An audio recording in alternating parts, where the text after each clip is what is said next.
참 고맙게도 이 지역에 한국 방송 2개가 잡혀서 가끔 이제 한국 뉴스도 보고 한국 방송도 보는데, 방송을 보는 중에 웬 요새는 이렇게 수다 떠는 방송들이 많은지 좀 의아한 생각이 듭니다. 그러니까 사람들이 쭉 여러 명 나와서 그냥 막 이 얘기 저 얘기 그냥 막 떠드는데, 옛날에는 스타 하면은 뭐 노래를 잘하든지 연기를 잘하든지 잘생기든지 뭐 이래서 스타가 되곤 했는데, 요새는 말 잘하면 스타가 되더라고요. 평범한 일반인들도 그 수다 방송에 뽑혀갖고 나와서 말 잘하면 그 다음엔 스타가 되는 세상이 되었어요. 근데 그 방송을 보다 보니까 이제는 깊이 있는 사람보다는 재치 있는 사람들이 더 인기가 있고 돈을 더 버는 세상이 됐구나 그러면서 좀 아쉬운 마음도 금할 길이 없습니다. 그냥 뭐 이 사람 저 사람 막 떠드는데, 그 떠드는 얘기를 몇 번 듣다 보니까 결론이 거의 비슷한 것을 봅니다. 첫 번째는 나 잘났다, 다 그 얘기를 하고 있는 것 같습니다. 두 번째로는 어떻게 하면 잘 먹고 잘 사나, 그냥 그런 얘기들이에요. 그러니까 서로 그냥 자기 자랑하고 자기 말씀씩 뽐내고, 그리고 어떻게 하면 돈 많이 버나, 뭔 돈 생각뿐인, 어떤 시간에는 그냥 말도 안 되는 2가지 선택을 내놓고 어느 것이 더 낫냐 뭐 얘기합니다. 돈을 못 벌고 비실비실한 남편과 돈은 잘 벌지만 바람 피는 남편, 둘 중에 어느 게 더 낫냐 하니까 어느 쪽이 더 많다고 손을 들었겠어요? 바람 피도 돈 많은 쪽이 더 낫다고. 그렇게 손 들어갖고 참 세상이 이렇게 변했는가, 변해도 이렇게 좋은 쪽으로 가지 않고 이렇게 잘못된 쪽으로 가고 있는가 하는 생각에 참 씁쓸하기까지 합니다. 근데 우리 믿는 사람들의 모임 가운데도 세상 사람들의 그 떠드는 소리가 또 거기서도 이렇게 발견되는 일도 종종 있습니다. 공동체 모임을 모였는데 은혜롭게 하나님의 말씀을 나눴어요. 나누고 그다음에 이제 기도 제목 나누느라고 이제 서로 삶을 쉐어하려다가 보면 그냥 얘기가 엉뚱한 길로 가갖고, 이렇게 하면 돈 번다, 이렇게 하면 그냥 잘 살 수 있다, 그런 얘기를 한참 막 이렇게 막 발전해 나가다가 괜히 뭔가 끝이 그냥 은혜롭지 못하게 끝나는 그러한 경우도 있는 것을 봅니다. 사람들의 생각이 다 이런 식으로 그냥 자기 주장 내세우고, 어떻게 하면 남들보다 좀 남부럽지 않게 좀 잘 사나, 풍요롭게 사나, 뭐 이런 생각하면서 살다 보면 인생이 어떻게 되겠습니까? 인생의 뭐 목표와 방향이 그냥 초점이 분명치가 않아갖고 그 인생 참 흔들리는 인생, 잘 나가는 인생보다는 그냥 아무 의미 없고 덧없는 그러한 허무한 인생으로 되지 않겠습니까? 만약 우리의 삶에 초점이 분명하지 않다면 우리들도 맨날 하는 생각이 이런 생각에 머무를 것이고, 또 그래서 우리 인생이 그렇게 그냥 똑같다는 것입니다. 돈이 많든지 돈이 없든지, 또 지위가 높든지 지가 낮든지, 인생의 초점이 분명하지 않으면 생각하는 것 말하는 것이 다 그냥 거기서 거기인 것을 우리는 보게 되는 거죠. 이스라엘 사람들은 아침에 일어나면 쉐마라고 불리는 이 신명기 6장 4절과 5절 말씀을 그냥 온 식구가 모여서 가장이 이렇게 낭독을 합니다. 예, 신명기 6장 4절부터 9절까지 이걸 쉐마라고 부르는데, 근데 쉐마는 들으라예요. 그러니까 히브리 성경에 쉐마 들으라 하고 시작하기 때문에 이 부분을 쉐마라고 부르는데, 뭐냐면 그 내용은 우리 하나님 여호와는 오직 유일한 여호와이시니 너는 마음을 다하고 뜻을 다하고 힘을 다하여 내 하나님 여호와를 사랑하라. 이것이 그들이 그냥 잠 잘 때나 또는 깰 때나 어디서나 항상 그렇게 고백해야 되는 그러한 하나님의 말씀이었습니다. 그래서 그들의 생각의 초점은 항상 그거예요. 누워있을 때든지 일어날 때든지 또 집에 앉아있든지 길을 갈 때든지 항상 그들은 쉐마, 이것을 늘 거기다가 자신의 인생, 자신의 생각에 초점을 맞추는 거죠. 그래서 그 쉐마, 신명기 6장 4절 5절이 적은 그 조그만 상자를 이 옷 깃에다 이렇게 달고 있든지, 아니면 이 모자 깃에다 달고 있든지 항상 하면서 거기다 내 인생에 초점을 맞춘다 라는 것을 늘 되새기곤 했던 이스라엘 백성들입니다. 하나님은 오직 하나이시다 라고 할 적에 한 분뿐이시라는 거죠. 둘이 아니다. 하나님 외에 그 모든 것은 다 가짜이고 오직 하나님만이 진짜이다 라는 그러한 하나님을 향한 그들의 믿음의 고백입니다. 우리 하나님은 한 분이시기 때문에 분명히 우리가 무엇에다 우리의 마음을 모아야 되는지 우리는 고민할 필요가 없는 거죠. 이것저것 선택할 필요가 없이 오직 살아계신 하나님, 한 분뿐이신 하나님, 참되신 하나님, 그분을 사랑하는 것에 날마다 초점을 맞추고 살아갈 것을 가르쳤던 것입니다.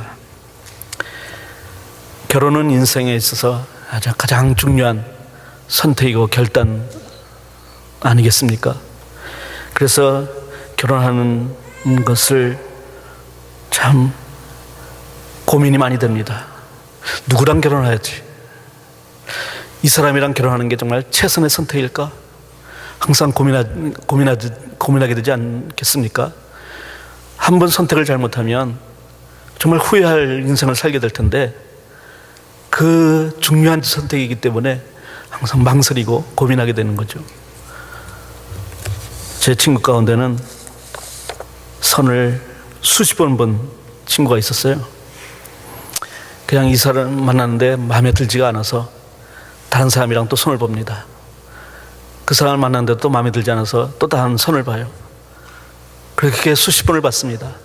어떤 때는 자기가 마음에 드는 여성을 만났는데 그쪽에서 퇴짜를 나갔고 성사되지 못해서 또 봐야 되고, 그렇게 몇십 번을 선을 봐도 아무 결과가 없으니까 오기가 생겨서 친구들한테 이렇게 선포를 했습니다. 나는 선을 100번 채울 거야. 100번을 채우고 100번째 만나는 사람이랑 내가 무조건 결혼한다. 그렇게 그냥 선포를 했습니다.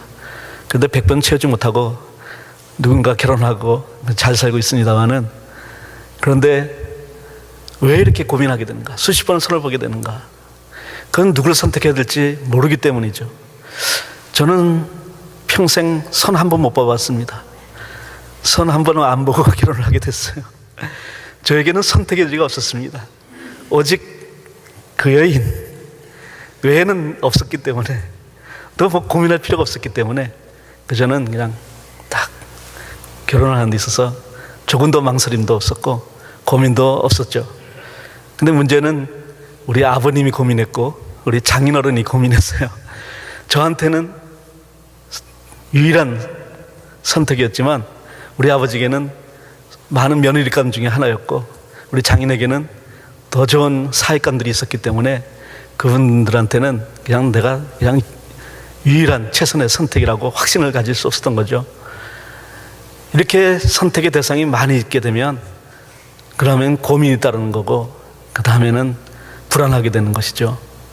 그러나 오직 한 분, 그 외에는 모두 다 가짜인데 하나님만이 참이시다 라는 것을 분명히 인식하고 살아간다면 우리는 세상에서 무엇이 중요한가, 무엇을 선택해야 되는가 고민할 필요도 없고 두려워할 필요도 없다는 것입니다. 한 율법사가 예수님께 나와서 묻습니다. 선생님, 우리가 수많은 계명을 가졌습니다. 그 중에서 첫 번째 되는 계명은 무엇일까요? 그때 예수님이 바로 이 신명기 4장 6절과 4장 4절과 5절에 있는 말씀을 그대로 받아서 반복해서 말씀해 주신 것이 오늘의 본문입니다. 너는 마음을 다하고 목숨을 다하고 뜻을 다해서 주 너희 하나님을 사랑하라.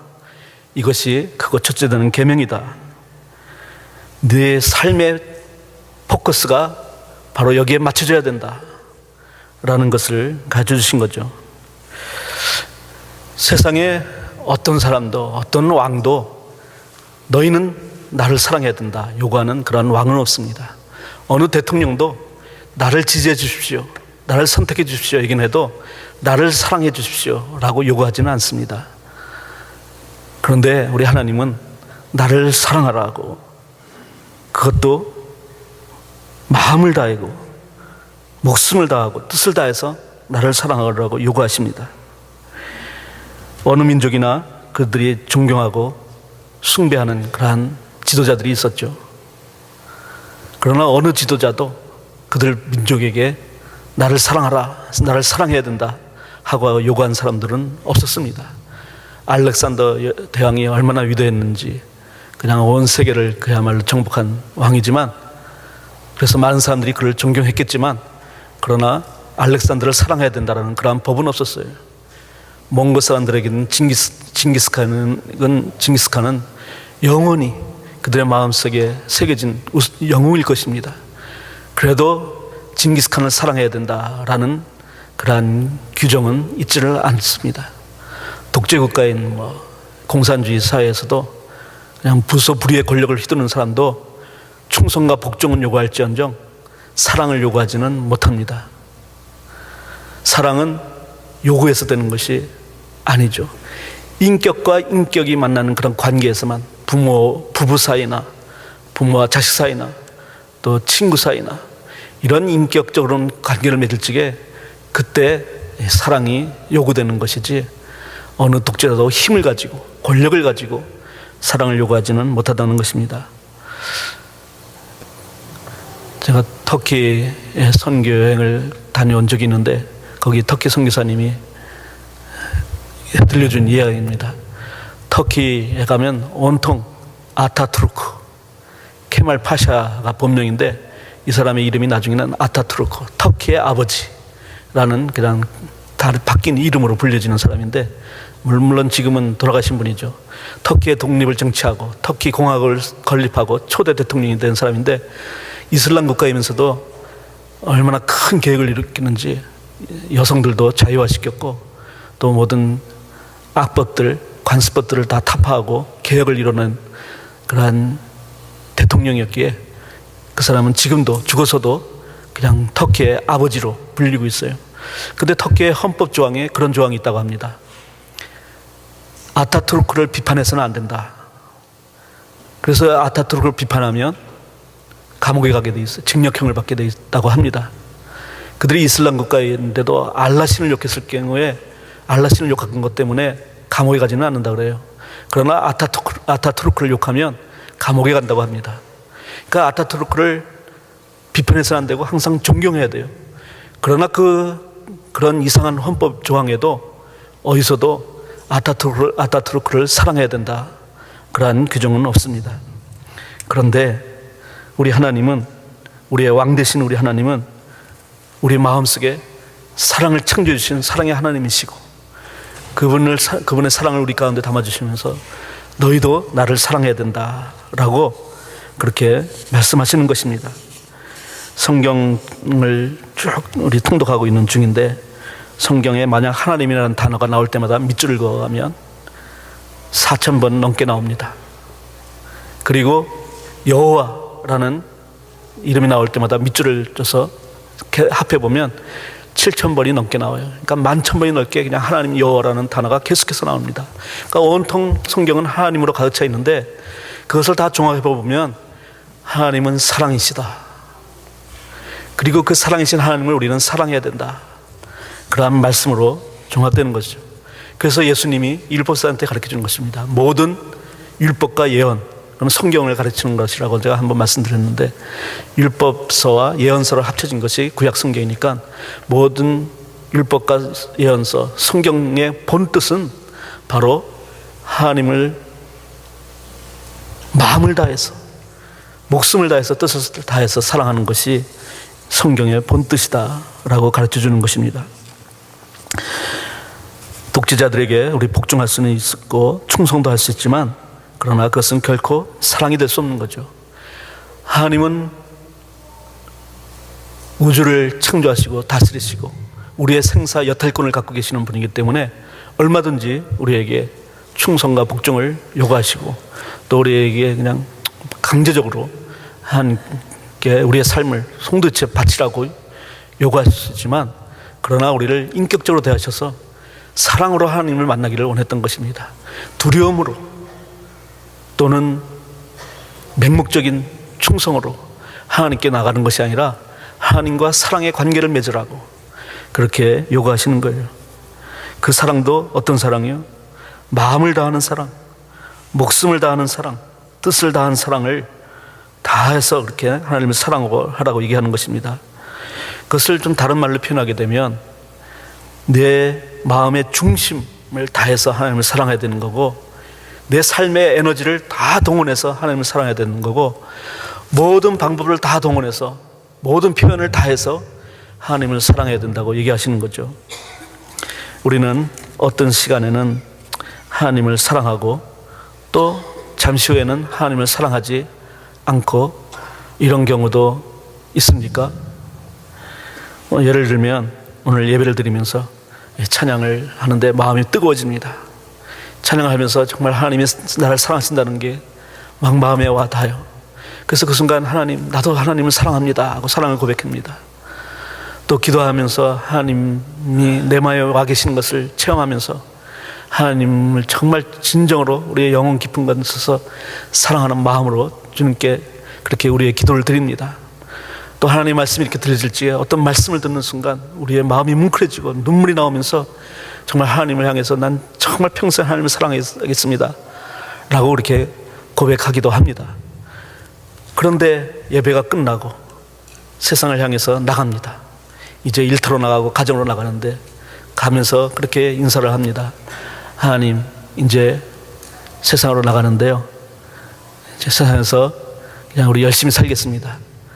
그러나 하나님 사랑할 시간은 없는 것 같아요. 하나님을 사랑할 여유는 없던 것 같아요.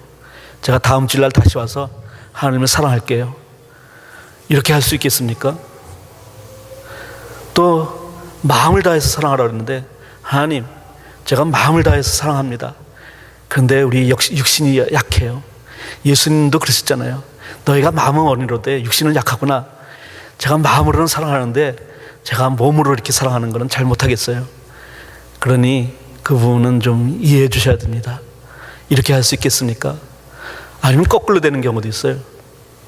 하나님, 나는 이렇게 몸으로 때우는 사랑하겠지만 그냥 마음이 이렇게 정말 우러나와서 이렇게 하는 거는 되지가 않네요. 그래도 이렇게 몸으로 사랑하면 되는 거죠. 그런 생각이 들지는 않습니까? 모든 방법을 다해서 다 사랑하라고 그랬는데, 하나님, 제가 다른 것은 다 사랑하는데 헌금으로는 사랑하지 못하겠어요. 왜냐하면 그거는 너무나도 저한테는 소중한 것이기 때문에 내가 다른 거는 다 하나님께 드리면서 사랑하겠지만 헌금을 드려서 사랑하는 건 못하겠어요. 그렇게 하는 말이 성립이 될까요? 또 반대인 경우도 있는 것 같습니다. 제가 헌금은 많이 할게요. 헌금 많이 하지만 제가 바쁘니까 뭐 봉사하는 것들은 이 제가 드린 헌금을 가지고 사람들을 고용해서 그 사람 일시켜갖고 이 교회를 운영하면 되겠습니다. 뭐 이런 말들이 성립이 될까요? 오늘 예수님께서 우리에게 분명히 알려주신 것은 우리의 사랑은 그렇게 경우에 따라서 하나님을 사랑했다 말았다 할 수 있는 것도 아니고, 또 이런 방법으로는 사랑하지만 다른 방법으로는 사랑하지 못하는 그런 이유와 핑계가 있는 것이 아니고, 우리는 우리의 온 마음의 중심을 다해서 우리의 삶의 모든 에너지를 다 동원해서 그리고 온갖 종류의 표현과 방법으로 주님을 사랑해야 된다고 가르쳐 주시는 것입니다. 기도와 말씀으로 뿐만 아니라 찬양과 예배뿐만 아니라 우리의 삶의 모든 부분을 통해서 하나님을 사랑하는 그러한 사랑이 하나님이 우리에게 요구하시는 사랑이라는 것입니다. 사람은 한번 살다가 결국은 죽습니다. 사람이 한번 살다가 죽는 것은 정해진 이치라고 그랬어요. 그 누구도 예외가 없습니다. 근데 죽은 다음에 끝이 아니고 죽음 후에는 심판이 있다고 또 말씀하십니다. 그 심판대에 서게 되면 하나님께서 우리의 행한 모든 것들을 다 이렇게 놓고 회개해보자, 카운트해보자 라고 이렇게 말씀하실 것입니다. 그때 어떤 사람은 그냥 살면서 범한 그러한 실수와 죄 때문에 마음이 두려울 것입니다. 그래서 먼저 이실직고합니다. 하나님, 제가 그냥 너무 그때는 너무 배가 고파서 남의 집 담을 넘었었는데 제가 도둑질했는데 너무 죄송합니다. 용서해 주세요. 한 번만 봐주세요. 그렇게 얘기하는 사람도 있을 거예요. 그런데 그때 이렇게 얘기하는 사람도 있을 거예요. 하나님, 내가 하나님의 것을 도적질했습니다. 하나님 앞에 나는 도둑놈입니다 하면서 그러한 부끄러움을 고백하는 사람도 있을 것입니다. 아니, 하나님의 것을 도둑하다니 어찌 그럴 수가 있겠는가. 그것을 말라기 3장 8절에서 이렇게 우리에게 일깨워 주시고 있죠. 한 목소리로 함께 읽어볼까요? 사람이 하나님의 것을 훔치면 되겠느냐? 그런데도 너희는 나의 것을 훔치고서도 우리가 주님의 무엇을 훔쳤습니까? 하고 되묻는구나. 11조와 헌물이 바로 그것이 아니냐? 하나님께서 말씀하시기를 우리가 천국에는 가긴 갈 거지만 천국에 가서 하나님 은혜로 천국에 가지만 천국에 가서 결국은 참 부끄럽게도 내가 하나님의 것을 도둑질했습니다 라고 고백할 수밖에 없는 그러한 인생도 있다는 것입니다. 우리는 모든 시간에 하나님 앞에 예배하는 장소뿐만 아니라 우리의 일터에서도 가정에서도 마음과 성품을 다해서 하나님을 사랑해야 되고 또 내 몸의 모든 수고와 헌신뿐만 아니라 나의 물질로도 사랑해야 되고 또 우리의 모든 재능과 모든 방법을 총동원해서 그렇게 하나님을 사랑하는 것이 우리의 인생이 초점이 되어야 된다고 오늘 성경이 가르쳐주고 있는 것입니다. 하나님이 안 계시다라는 것을 증명해 보이려고 평생을 그렇게 노력을 했던 철학자가 있습니다. 볼테르라는 사람입니다. 이 볼테르라는 사람이 그렇게 평생을 무신론자로서 또 신이 존재하지 않다는 것을 증명하기 위해서 변했다가 이 사람이 임종시에 이렇게 절규하면서 죽었습니다. 아, 나는 저주받았도다. 하나님께도 사람에게도 버림을 받았도다. 뭔가 깨닫긴 깨달았는데 너무 늦게 깨달았다는 거죠. 우리의 삶의 포커스가 우리의 삶의 기본이 하나님이 아닐 때 결국 이렇게 후회할 수밖에 없는 인생으로 그렇게 망가져간다는 것입니다. 또 어떤 사람은 이런 사람도 있어요. 참 신앙의 도덕적인 차원만 생각합니다. 나는 남들보다 깨끗하게 살았습니다. 나는 정말 정직하게 살기를 위해서 평생 노력한 사람입니다. 법 없이도 산다는 얘기를 듣고 살은 사람입니다. 그런데 교회 다니는 사람들 보니까 교회가 얼마나 참 위선자로 가득 차 있는지, 그래서 난 교회 가면 참 그런 사람들 보느라고 정말 내가 아주 기분이 상합니다. 그래서 난 교회 안 나갑니다. 이런 말을 하는 사람들 혹시 들어보셨나요? 또 하나님의 놀라운 능력과 그 솜씨를 감탄하고 찬양하는 사람도 있어요. 우주 만물을 바라보면서 어떻게 이렇게 해야 우주 만물은 기묘하고도 아름다운가, 이런 것으로 감탄하고 찬양하는 사람도 있습니다. 제가 오래전 그랜드 캐년, 서부 지역을 여행하다가 그랜드 캐년 쪽으로 향해서 가는데, 그랜드 캐년을 향하는 초입에 아직 캐년이 시작되기도 전에 어느 비지터 센터에 잠깐 쉬었습니다. 근데 거기에 동양인인데 양복을 입은 두 사람이 거기 비지터 센터에 있는 거예요. 근데 폼이 양복 입고 넥타이 맨 거 보니 좀 분명히 한국 사람이다, 한국에서 출장 온 사람이구나 라고 그냥 짐작이 갔습니다. 근데 아니나 다를까 이 두 사람이 그 비지터 센터 전망대에서, 야, 이건 누가 다 만들었을까? 그런 거예요. 그러니까 제 아내가 거기 있다가 하나님이 만드셨죠? 그렇게 가르쳐 줬습니다. 그러니까 그 사람이 담배 피고 이렇게 그런 얘기하고 있다가 쭉 쳐다보면서 뭐 하는 사람이에요? 그런 경험이 납니다. 그러니까 하나님을 안 믿는데도 그냥, 야, 이건 누가 만들었나 하면서 자연을 보면 하나님의 솜씨에 감탄하는 사람도 있는 거죠. 어느 우주 과학자는 하나님을 믿는 사람은 아니에요. 크리스찬은 아닙니다. 크리스찬은 아닌데 그 사람은 유실론자예요. 왜냐하면 천체를 연구하면 연구할수록 이것은 누군가가, 어느 창조주가 만드실 수밖에 없다. 어떻게 우연스럽게 이런 우주가, 이렇게 조화로운 우주가 이렇게 생성될 수 있겠는가? 분명히 신이 계시다, 창조주가 계시다, 하면서 그 우주 만물의 놀라운 질서와 그 아름다움에 감탄하면서 하나님이 계시다는 것은 인정하지만 그러나 하나님을 믿지는 않아요. 하나님을 사랑하지는 않는다는 거죠. 우리가 하나님 앞에 깨끗하게 살려고 하는 노력도 할 수 있고, 하나님의 말씀에 또 그것도 좋은 말씀이다, 그렇게 살면 그 좋은 인생이 되겠구나, 그렇게 인정할 수도 있고, 또 하나님의 능력과 솜씨를 감탄하고 찬양할 수도 있겠지만, 그러나 그것에 머무르는 것이 아니라 우리는 사랑으로 나가야 된다는 것입니다. 하나님께 나갈 때는 우리가 사랑을 품고 나가야 된다는 것이죠. 사랑이 없는 인생은, 하나님을 사랑하지 않는 인생은, 그 인생이 하나님을 사랑하는 인생과는 천차만별 너무나도 큰 차이가 나는 것이죠. 하나님을 사랑할 때 우리의 생애가 달라지는 것입니다. 우리가 무엇을 사랑하느냐, 사랑의 대상에 따라서 우리의 인생이 이렇게 변해가는 것 아십니까? 권력을 사랑하는 사람은 정치가가 될 가능성이 큽니다. 또 아름다움을 사랑하는 사람들은 예술가가 될 가능성이 큽니다. 또 부유하게 살기를 사랑하는 사람들은 사학가가 되는 경우가 많죠. 그러니까 내가 무엇을 사랑하느냐가 그 사람의 인생을 결정하게 되는 요소가 된다는 것입니다. 어느 날 문득 어떤 사람을 사랑하게 됐습니다. 그리고 그 사람에게 사랑을 고백했어요. 그 사람을 사랑하기 때문에 우리의 인생이 그냥 송두리째 달라져 버렸습니다. 두 분이 부부가 앉아 계신 분들은 옆에 배우자를 한번 보시기 바랍니다.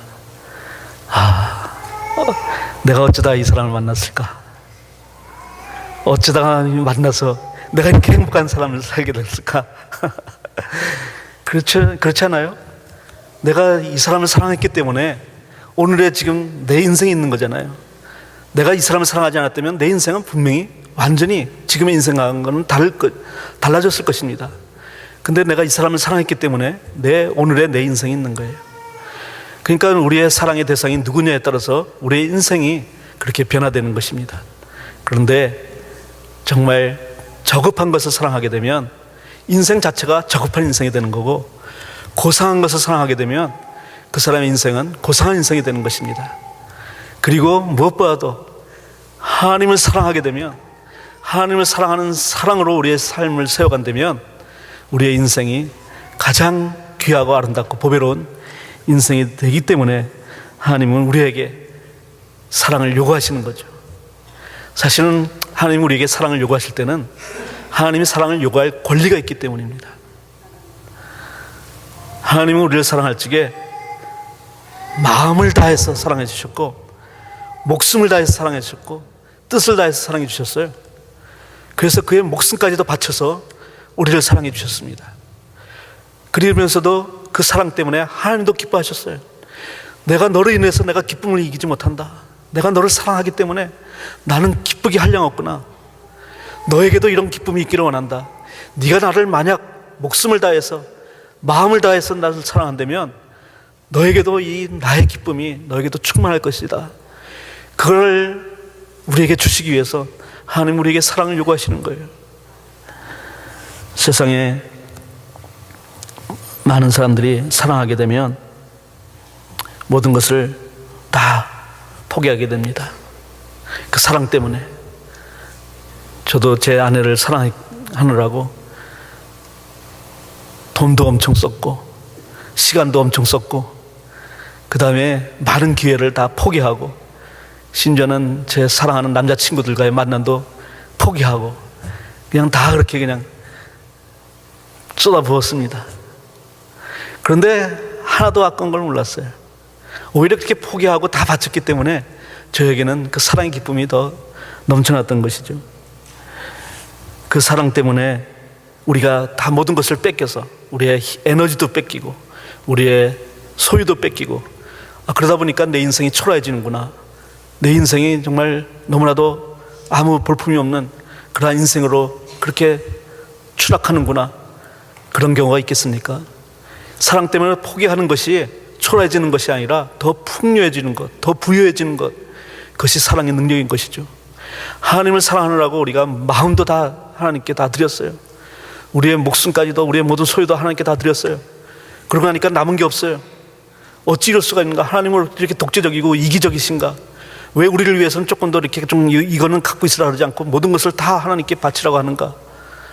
그러나 사랑을 하면 할수록 잃어버리는 것이 아니고 없어지는 것이 아니고 더 풍요로워지는 그러한 신비스러운 사랑의 능력을 하나님이 우리에게 주셨던 것이고 우리에게 그것을 경험하게 하시는 거죠. 사랑 때문에 인생이 달라집니다.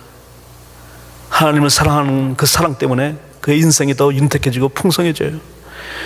아까 예술가의 경우도 얘기했지만 예술가 중에서도 하나님을 사랑하는 예술가가 더 풍요로운 예술가인 것을 아시나요? 바하, 핸델 이런 분들은 정말 하나님을 정말 사랑했어요. 교회 음악의 아버지고 정말 신랑으로 그 많은 곡을 작곡해냈던 사람입니다. 하나님을 사랑했기 때문에 그들이 작곡해낸 그 곡이 위대한 곡이 돼가는 거죠. 많은 미술가들도 하나님을 사랑하는 사람들이 위대한 작품을 남겼습니다. 미켈란젤로, 레오나르도 다빈치 뭐 이런 사람들이 남긴 작품은 그건 하나님을 향한 사랑의 고백이었습니다.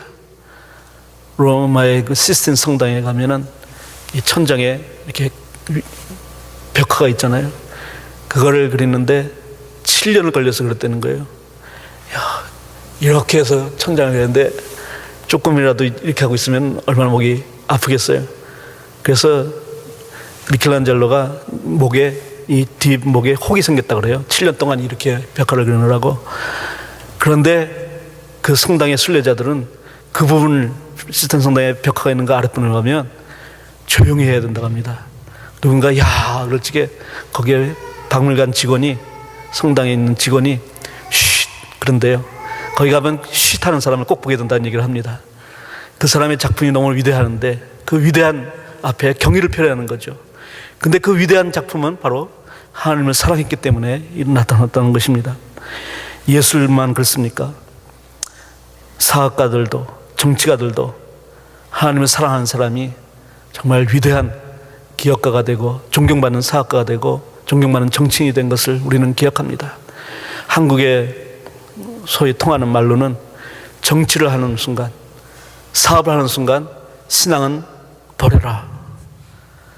그런 얘기가 있다 그래요. 그러다 보니까 뭐 맨 국회의원도 크리스찬이고 뭐 대통령도 장로고 뭐 사업하는 사람들도 그냥 장로님들도 많은데 근데 그들이 하는 거 보면 저분이 크리스찬이었어? 장로님이었어? 하고 우리는 깜짝 놀라는 경우가 많습니다. 그러면서도 그걸 그냥 이해하고 넘어가는 분위기예요. 사업을 하려다 보니까 정치를 하려다 보니까 그럴 수밖에 없는 거지. 아니요. 이 세상의 위대한 정치가는 하나님을 사랑하는 사람이었어요. 영국의 재상 글래드스톤 경은 목사님보다도 경건한 사람이라고 알려졌고 그 다음에 네덜란드의 그 수상이었던 그 아브라함 카이퍼 같은 사람은 현직 목사였고 신학자였어요. 근데 그들이 그 나라를 강하게 만들었고 부유하게 만들었던 지상이었어요. J.C. 페니, 이 사람의 원래 본명은 제임스 캐시 펜인데 나중에는 이 J.C.를 지저스 크라이스트라고 자기가 그렇게 그냥 이름을 바꿔놨습니다. 페니는 예수님과 동업하는 사람이다. 그래서 제임스 캐시가 아니라 지저스 크라이스트 앤 펜이다. 그렇게 하면서 사업을 했습니다. 그리고 그렇게 사업하는 사람들은 돈 많은 그러한 이기적인 사람으로 지탄받는 것이 아니라 사람들의 존경을 받는 정치인이 됐고 사업가가 됐던 것을 우리는 보게 됩니다. 뭐 이런 예를 들다 보면 한이 없죠.